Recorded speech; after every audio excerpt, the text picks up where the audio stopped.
Hey, how are you doing? Hopefully you're doing well today. I am Jaron. I'm the associate pastor here at the Believers Church, and this is my brother, Bo Hollis, and he is actually an online host for our Believers live stream service. Basically, he's a part of our tech team and our online service streaming that we do every single Sunday. It's a huge thing, and the reason that you're watching this video right now is because you signed up, because you wanted to be an online host as well, which is a pretty big deal. So first off, we just wanted to say thank you very, very, very much. Thank you, guys. Yes. It's going to be exciting. But what we wanted to do is set some parameters. We wanted to give you guys some guidelines, if you will, about what we expect, kind of the do's and the don'ts. So today we are going to give you 3 do's and we are going to give you 3 don'ts as an online host for our Believers live stream. But let's go ahead and start with number 1. So the number 1 on the list is we want you to connect with the audience. So what does that look like? You know, so if you go back and watch some of our videos that we have, it's really connecting to our audience. And I want to set the stage here just for a second, is that always remember this. We're not just a church-to-church people. Our goal and our mission is that we are a church to the unsaved, to the unchurched, the people who don't know who Jesus Christ is. So that is our goal audience.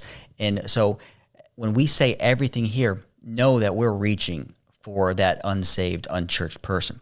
So when you're going to connect with somebody, you want to let them know, first off, who you are, what your name is.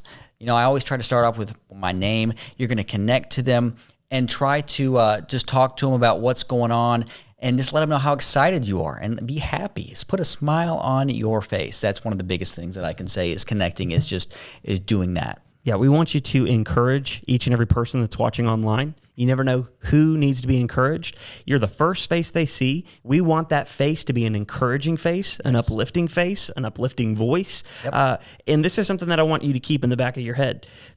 Whether that person is a Christian that's watching or they're not a Christian, that day in that service, you are the first face that they're going to see, and you are going to be the first example of Believers Church that they see, and more importantly, you are the first example of Jesus Christ that they are going to see. So that's really, really important, that while you're making that connection with the person, that you are encouraging and you are Christ-like. You don't ever know what they're going through either. You don't know what that person who's tuned in. You don't know what's going on in their life. And you might be the exact person that they need to see and hear about Jesus Christ. Yeah, so the second thing is your job is not only to encourage people and make a connection, but we want to give those people information. They're watching for a reason. So we want to inform each and every individual of a few things. One of the things is what is being taught. So whether there's a sermon series going on, pastor's talking about something, he has been talking about something for 2, 3, 4 weeks, and you're kind of recapping what he's been talking about. Yep.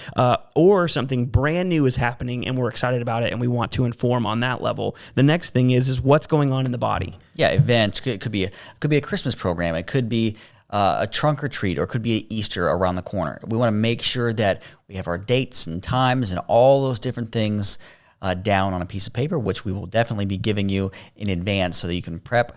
And so just informing people about the events and everything that's going on locally here now and in the future. Yep. And one of the most important things that people are looking for when they're looking for information is, how do I connect? Yeah. How do I get involved? Yeah. How do I get involved? I'm watching. We don't want people to just consume. We want people to actually connect and get involved. So the question that people want answered is, how do you connect? And for us, this is going to be information that we send you, but almost everything that we do goes through our website now. And this is going to be our connection point for all of our online audience. It's going to be in the comment section, whether it's on Facebook or YouTube or our website, but we are going to basically say, either go to blv.life, let us know in the comments section what your decision is today. Send us a message. Yeah, send us a message directly. But we want to make sure that we're informing people about how to connect with us as well. Yep. The third thing is we want you to not only connect, not only inform, but the third thing is we want you to engage the audience. We have between 7 to 10 minutes to engage our audience, and we want them to connect with us in worship. We want to engage with while they're at home watching, whether it's a replay or live, to really engage in worship, engage in the sermon, and give their life to Jesus Christ. That is always the end goal. Is every single time that we have a service, we want to engage with somebody that they can have a commitment to Jesus Christ, whether it's one that they've never made before or they're recommitting their life to Christ. We want them to engage in every aspect of our service. And we have a very short time to do that. So this engagement piece is really key. Yeah, engagement, even though it might sound similar, is very different from information. Where one, you're giving them information, in engaging, you're asking something from them. If that online audience member has a prayer request, type it in the comment section now. Yep. Or if you're giving your life to Christ, or you want to get baptized, or you want to find out how to get involved in small groups, or you want to go through our Growth Track course digitally, this is where you ask them to engage. It's a call to action. Sign up below. Let us know on blv.life. Go to blv.life and sign up for a small group. This is where engagement is so important, because we don't want our online audience members just to be consumers. We want them to get connected. It doesn't, not just if they're here in Louisville. It's important even if they are out 2-3 states away. There are ways that they can connect and get engaged with Believers Church no matter where they are. Yeah, it makes them a part of our church. Yeah, like they are actually a part of our church. They're people who live maybe multiple states away across our country, but they consider themselves a member of our church, and they engage with us in our comments and our worship. And it's amazing to see that, and you're a big part of that. That's where we're going to end the do's. I think that that's a pretty big thing. Let's recap that first. We want you to set a great example. Be that first connecting point. The second thing is you are where people are getting the majority of their information from. The third thing is you are the point of engagement as well. So not only are you informing people, but you're asking something from people. Do you want to give your life to Christ today? Do you want to get baptized? Do you have a prayer request? Let us know so we can engage with you. So those are the do's. Let's talk about the don'ts. This is fun.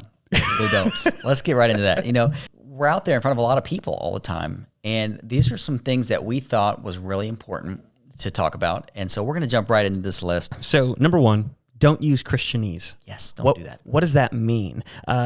So what that means is don't use language that only other Christians understand and the rest of the world doesn't. For example, let's talk about giving or generosity. If you've grown up in church, maybe you haven't, you may have heard a term like this one. We want you during this time of giving and offering to sow your seed into the kingdom of God. Raise up that seed. To the unbeliever, what does that sound like? That we could be farming, and do those people really have seeds in their hands? Yes. You have to think in your head, what does the unbeliever think about that? Because we're not a farming culture anymore. Yeah. We're not that. So, well, when Jesus was talking about that stuff, or the disciples were, they were talking to people that were shepherds or farmers. They were an agricultural culture. Yeah. That's what they did. They lived in farming, sowing, reaping. Those terms that he used was talking in people's language that they understood. Yeah. So what's a good example of what you could do instead of using our Christianese language that we're so used to hearing or using with each other? Yeah. So if we're talking about giving, if we're talking about money, we're going to use terms like giving. We're going to use terms about generosity or donations. Yeah. We're going to talk about those things. So work on translating things that you've heard over the years to those key phrases: giving, generosity, and donations, instead of thinking in those other Christianese terms, right? We want to stay away from those kind of terms. Yeah, because our goal is to reach the one. Not the 99. We want to reach the one that doesn't know Jesus. We want to reach the one that doesn't understand. Yeah, and we're going to have people who watch this who are Christians, who understand all that stuff, but we're reaching after the people who may not know what sowing that seed of faith is. Yeah, you have a couple other different examples. I mean, what's something else off the top of your head? Boom. What's another Christianese term? We're going to pray for you right now, and we're going to just pray that the wind of God just comes in there, and the fire of God just comes and burns over you, and just all the sin comes out, and we're going to burn down all that stuff. Yeah, that sounds terrifying. And here's the thing. How could you... The holy wind of God. Yeah, and somebody might not understand the phraseology of the holy wind of God, or being soaked in his presence, or, like different things like that, where people go, waves of God's glory. Yeah, I don't even say it. Oh, yeah, waves of God's glory. Yes. I'm praying for a beautiful harvest in your life, or, different things like that, where we may not... we may not even recognize the things that we're saying because it's so common to us. Yes. What could you say in place of something like that, where we're praying for the blessings of people over their lives and not calling down the holy fire of God on them to burn them alive? Absolutely. And, we say this, the reason we're saying this up because we've said these things. Yeah. We've been through this, we've done this, we've made mistakes, and the reason we're saying this is because we've said these things our whole lives. And we're trying to I will always preface this with, we're going after the one. We're going after people who don't understand. So with that said, if you're talking about, and we're going to translate this really quick, is that the reason people might say these things like the waves of God's glory is going to come over you. We're going to translate that to say that we're going to pray for you. We're going to pray that God's blessings come upon your life, something along those lines. We're going to pray for your family. We're going to pray for peace over your family. Absolutely. We're going to pray for Keep it really simple. The finances of your home, for stability in your home, for broken marriages to be brought back together. Keep it really simple. Really simple. And it's not that we're not trying to be contrary to the Word of God or culture that we've grown up in. We are just trying to consider the one and the person that does not quite understand our Christianese language yet. Yes, keep it simple. And when you're praying for people or saying a quick prayer online, keep it simple. So number 2 is this. We do not want you to talk about politics or social issues. One, these are very, very sensitive topics, and they can be very, very divisive. And while they may be worthy causes, absolutely. Yeah, they may be very, very worthy causes. We have one goal here at the Believers Church, especially during our online services, and that is to point people toward Jesus Christ. Absolutely. And we want to do everything in our words and our language as a host to point to Jesus Christ in a singular, effective fashion. Yeah. So we don't want to do anything that might put up a roadblock to somebody to get to Jesus Christ. And we feel like these things might be roadblocks to Jesus Christ in some people's minds. So we want to not talk about politics or social issues and point to Jesus every time. Yep. And I'm just going to tag something on the end of that. This is not a time or a platform for us to talk about our opinions about things. Yes. And it is not our opportunity to preach a miniature sermon. Absolutely. This is not our soapbox and like we're going to have 2 minutes and we're going to preach our mini sermonette. This is not that. Yeah. We're just to do these, we're going to connect with people, we're going to inform them, and we're going to encourage and engage. That is our job. And we're going to do general encouragements, not sermonettes like God spoke to me. Yeah. Stay away from that language. We're not going to say, I had a dream last night and I've got to do these things. Yeah, I've got to let this out. I just can't help myself. Well, all that may be true, and you may have experienced God speaking to you. This is not the platform. Yeah. And it's not that there isn't a time and a place for those things. There is a time and a place for those things. We just want you to know what we expect of you in this role. Absolutely. And so social and political issues and using this as an opportunity to preach your own little sermon, this is not the place. Absolutely. And if you have those passions, we'd love to talk to you about them, but not here. Absolutely. We only have 7 minutes, right? So we're going to keep it short and sweet. Okay, so the third thing, and this is very, very important, is what not to wear. We're going to talk about clothing and physical appearance. Yes. So what not to wear and a few different reasons as to why we shouldn't wear certain things versus what we should wear. But let's kind of get into it. Did you have some things off the top of your head that are not good? Yeah, like let's look at Jaron's shirt, for instance. Yes. Yes. We're not going to wear stuff that is dots, stripes, patterns, or logos and brands. Yeah. So anything that is complex for the camera. One, we don't want to do logos and brands for a couple reasons. One is because somebody may wear a certain brand of something that somebody doesn't agree with. Yeah, somebody doesn't agree with a certain brand, or somebody sees a certain brand. Like, let's just say Nike. You know, not that Nike's a terrible company or anything like that, but who knows? 3 weeks from now, they could show up in the news as doing all sorts of illegal stuff and having sweatshops in China. And like, we just don't want to be a part of that. We don't want to be a part of that conversation. We want to keep it focused on Jesus. Our main point is that we do not want to have anything that we do to take away from the message of Jesus Christ. And although it might seem small and not important, we want to put all of our focus on Jesus Christ. Yep. We don't want people saying, what does this shirt say? What is that right there? And not focusing on the things that we deem really important, which is Jesus Christ and worshiping him every week. Yeah. So also he mentioned dots, lines, patterns, Farmer shirts, yeah, dot blouses, things that could really affect our cameras. and that's really what that boils down to. There are certain patterns, there are certain things that show up on our high definition cameras. And it might look like we've had crazy stuff happen where it looks like little bugs are crawling all over, like your shirt is dancing because of the resolution of the camera. Have you ever tried to maybe take a screen and take your phone and try to video a screen? It Yes. can do that. You've seen a lot of time in the past that I've worn like an overcoat or a t-shirt with a jacket or a button-up shirt, just something that is a simple, we're going to call it not business casual, but kind of casual with a flair of business, and just keep it on the professional casual side. Let's talk a little bit about the do's with the clothes. This should kind of be like a 0.5 on the do list of what to wear. I think some of the things that you should wear is something that is a neutral colors, nothing too flamboyant that would take away from your message.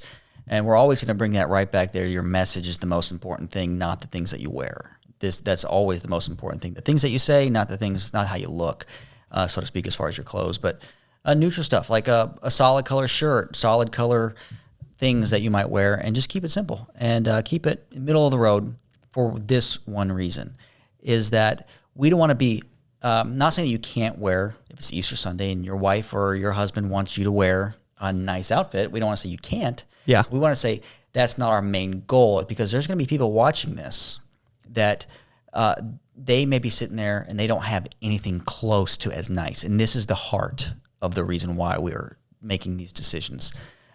They might not have anything that nice. They might not have a jacket. They might not even have a button-up shirt. Yeah. People can't afford some of these things. And we don't want to seem out of touch or out of reach to people who might not have some of those things.